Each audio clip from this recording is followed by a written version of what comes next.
बिस्मिल्लाहिर्रहमानिर्रहीम। मुअज़्ज़ज़ नाज़रीन व सामीईन, ताजदार कायनात सल्लल्लाहु अलैहि वसल्लम ने इरशाद फरमाया, अत्तहूरु शत्रुल ईमान। प्यारे आका अलैहिस्सलाम ने इरशाद फरमाया कि सफ़ाई निस्फ़ ईमान है। सामीन, इस हदीस मुबारका में हुज़ूर नबी रहमत सल्लल्लाहु अलैहि वसल्लम ने सफ़ाई की ज़रूरत और अहमियत को बयान किया।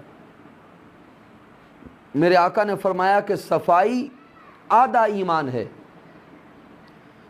और इस सफ़ाई को मेरे आका ने मुक़य्यद नहीं किया। यह नहीं बयान फरमाया कि सिर्फ जिस्म की सफ़ाई, यह भी नहीं फरमाया कि सिर्फ ज़हनों की सफ़ाई, यह भी नहीं फरमाया कि सिर्फ दिलों की सफ़ाई, बल्कि मेरे आका ने मुतलकन इरशाद फरमाया, अत्तहूरु शत्रुल ईमान, कि हर किस्म की सफ़ाई ये आधा ईमान है। यहाँ सफाई से मुराद दिल का साफ होना भी है, जहनों का साफ होना भी है, जिस्मों का साफ होना भी है। लेकिन यहाँ पर बिलखुसूस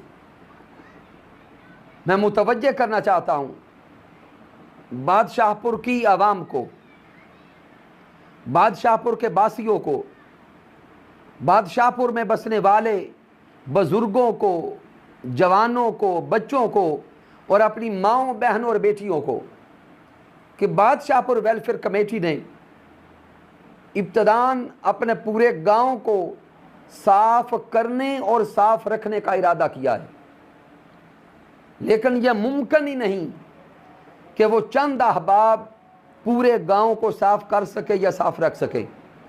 हम सब को मिलकर ये अज़म करना होगा, यह इरादा करना होगा कि हम सारे के सारे अपने घर को भी साफ रखेंगे, अपने गांव को भी साफ रखेंगे और अपने मोहल्ले को भी साफ रखेंगे। चूँकि सफाई आधा ईमान है।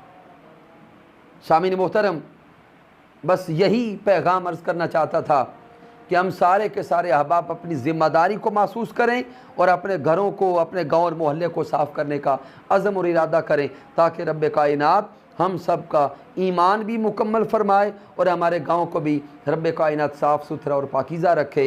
वस्सलामु अलैकुम वरहमतुल्लाहि वबरकातुहू।